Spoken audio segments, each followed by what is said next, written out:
10वीं का। हम आज व्याकरण पढ़ने वाले हैं। व्याकरण का जो हमने भाग चालू किया है, वाक्य के भेद। पहला वाक्य के भेद का जो प्रकार है रचना की दृष्टि से, वो हमने पढ़ा है। उसके मैंने 3 भेद बताए थे, एक साधारण वाक्य, दूसरा संयुक्त वाक्य और तीसरा मिश्र वाक्य। अभी हम बाद में जो मेन पॉइंट पढ़ने वाले हैं अर्थ की दृष्टि से, उसके 8 भेद है। अर्थ की दृष्टि से इसके कितने भेद हैं? इसके 8 भेद है।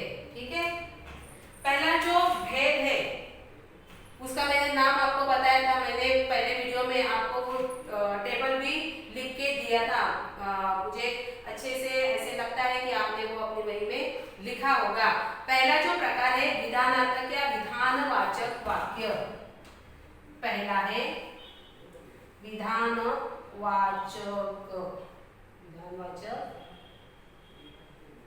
वाक्य।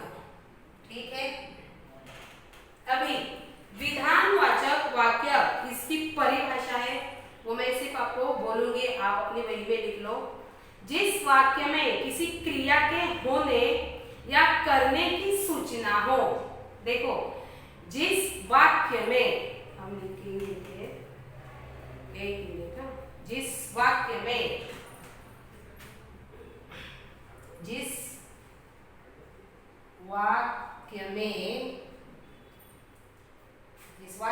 किसी क्रिया के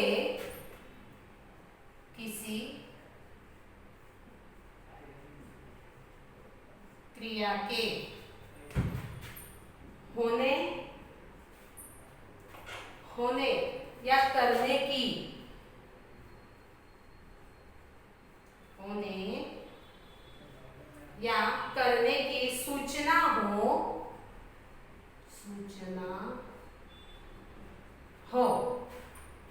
उसे विधानवाचक वाक्य कहते हैं।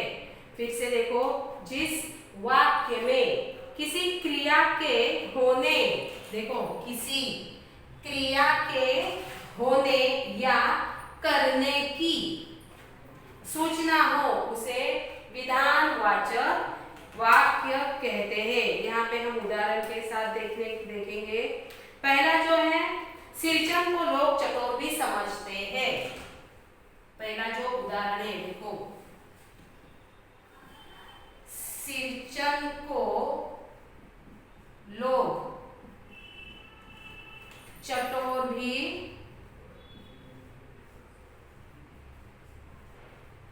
समझते हैं। ठीक है, दूसरा उदाहरण है, मैं भीतर तक कहाँ गया। दूसरा देखो, मैं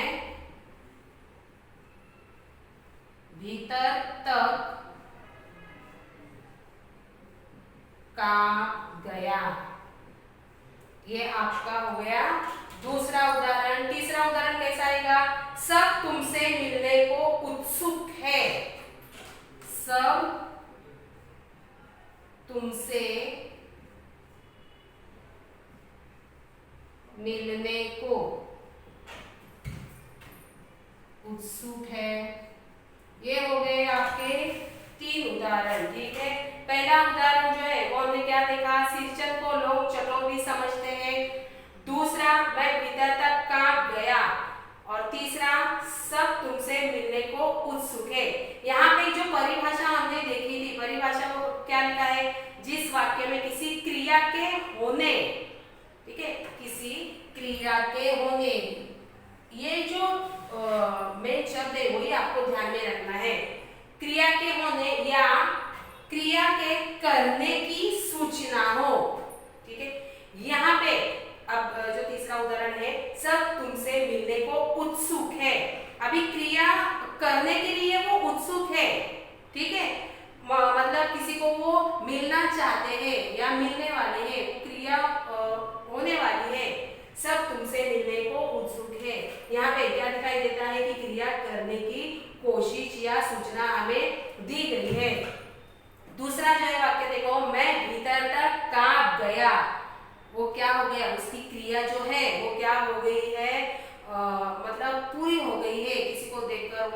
उसका शरीर जो है वो थरथरने लगा या कांपने लगा। ठीक है, यहाँ पे क्या ध्यान में रखने का कि क्रिया के होने या करने की सूचना हो, उसे क्या कहते हैं, विधानवाचक वाक्य। ठीक है, ये हो गया आपका पहला प्रकार। दूसरा जो है वो है निषेधवाचक वाक्य।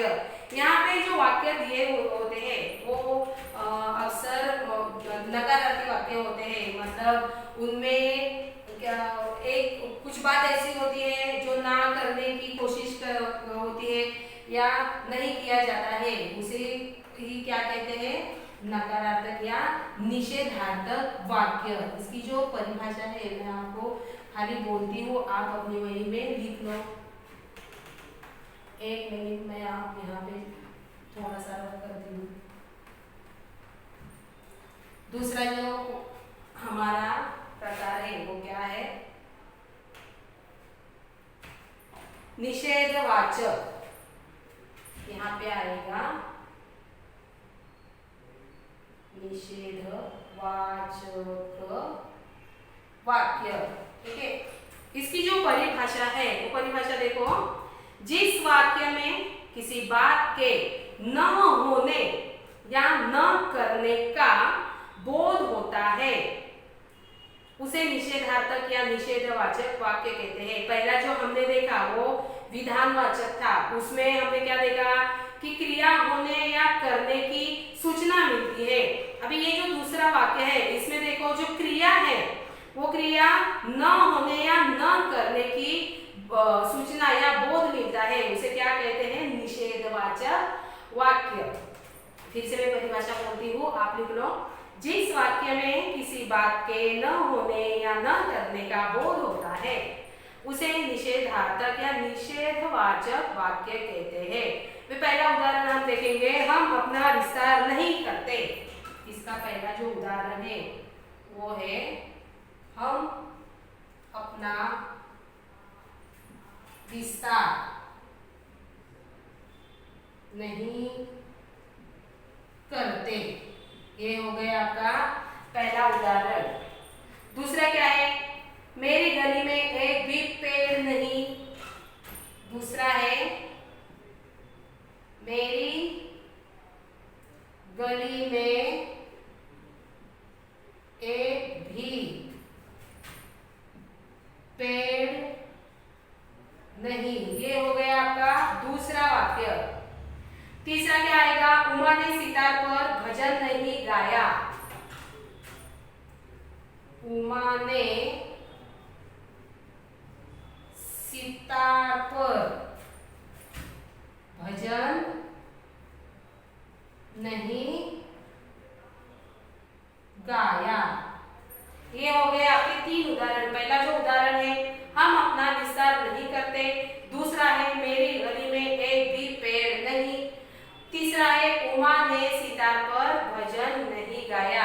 ये जो वाक्य है ये वाक्य पढ़ने के बाद आपको अच्छे से समझ में आएगा कि यहाँ पे जो बात हो रही है वो न होने या न करने की हो रही है। ठीक है, पहला है, हम अपना विस्तार नहीं करते, मतलब कोई विस्तार करने की बात ही नहीं करते। दूसरा, मेरी गली में एक भी पेड़ नहीं है। न होने की क्रिया यहाँ पे हमें मालूम पड़ती है, मतलब एक भी पेड़ न होना तो कुछ भी नहीं है वहाँ पे। उमा ने सितार पर भजन नहीं गाया, मतलब उसने कुछ किया ही नहीं की। मतलब ये सब जो वाक्य है वो कैसे है, निषेधार्थक है या निषेधवाचक वाक्य है। अभी तीसरा जो प्रकार है वो है प्रश्नवाचक वाक्य। तीसरा जो प्रकार मैंने आपको बताया वो सबसे आसान प्रकार है, प्रश्नवाचक। तीसरा जो प्रकार है वो आप लिख लो, प्रश्नवाचक वाक्य। ये भी बहुत आसान है। अब हम क्या करते हैं, कभी कभी दूसरे लोगों को या दूसरों को प्रश्न पूछते हैं। ठीक है, या कोई हमसे प्रश्न पूछते हैं जिसका जवाब हम दे पाते हैं, उसे क्या कहते हैं, प्रश्नवाचक। यहाँ पे आएगा प्रश्नवाचक वाक्य। ये आपका हो गया तीसरा प्रकार। यहाँ पे खाली मैं परिभाषा बोलती हूँ। जिस वाक्य में किसी प्रकार का प्रश्न किया गया हो उसे प्रश्नार्थक या प्रश्नवाचक वाक्य कहते हैं। इस वाक्य में क्या किया जाता है? अक्सर प्रश्न पूछे जाते हैं, सवाल पूछे जाते हैं। पहला प्रश्न क्या आएगा? तुम्हारा नाम क्या है? अभी इसके जो उदाहरण है मैं 2-3 देती हूँ, बाकी के आप लिख लो। उदाहरण पहला है, तुम्हारा नाम क्या है? आया प्रश्न। दूसरा, आप कहाँ रहते हो? आप कहाँ रहते हो? ठीक है, आप कहाँ रहते हो। तीसरा क्या? आपका कोर्स खत्म होने में कितना वक्त बचा है? अभी ये जो प्रश्न है, यहाँ पे मैंने क्या बताया था, ये जो प्रकार है प्रश्नवाचक वाक्य, यहाँ पे खाली प्रश्न पूछे जाते हैं। एग्जाम में भी ऐसा आपको प्रश्न आएगा, मतलब वाक्य दिए होंगे, उस वाक्य में से आपको भेद कौन सा है वो पहचानने का है। पहला तुम्हारा नाम क्या है, और दूसरा आप कहाँ रहते हो, आप कहाँ जा रहे हो, आप किस जगह से आ रहे हैं, किस गाड़ी से जा रहे हैं, ठीक है, कहाँ रहते हो। ऐसे ऐसे जो प्रश्न होते हैं वो पूछे जाते हैं। मतलब बहुत सारे ऐसे प्रश्न होते हैं जो आपको पता ही है, उसे क्या कहते हैं? प्रश्नवाचक वाक्य। चौथा जो है वो है आज्ञावाचक। चौथा जो हमारा प्रकार है वो कौन सा है? आज्ञावाचक। ठीक है, देखेंगे हम। सब आसान प्रकार होते हैं, सिर्फ आपको समझने के लिए ज्यादा थोड़ी सी मेहनत करनी पड़ेगी। ठीक है, आगे का जो है वो आएगा आपका चौथा, आज्ञावाचक या आज्ञार्थक।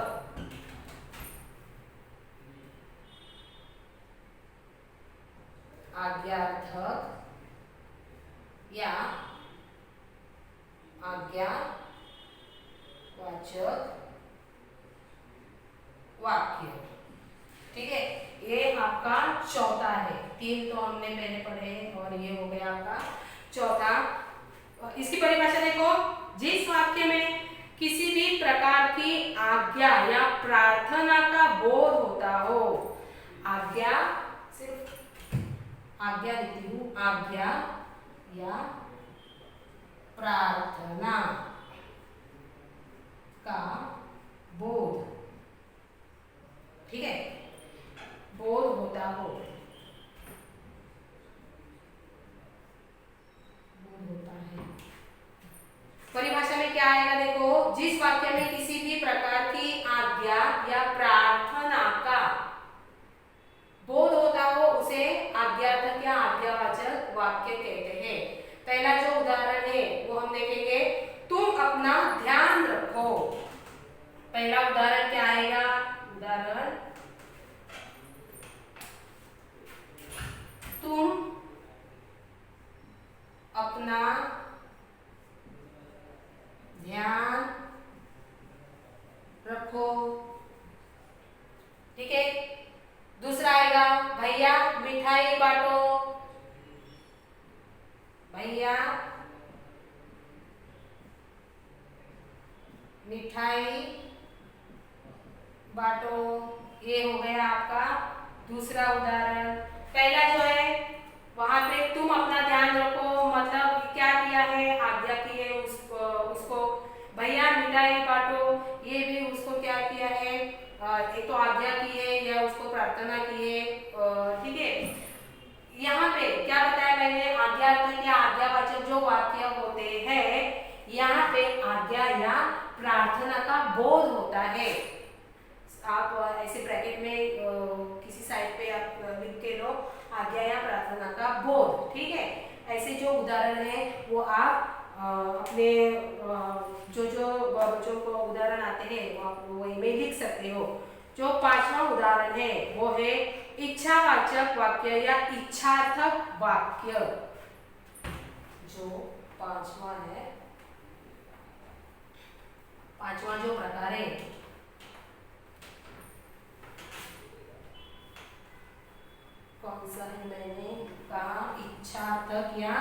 इच्छावाचक। इसका जो आगे का प्रकार है वो हम बाद के वीडियो में देखेंगे। तब तक के लिए नमस्कार।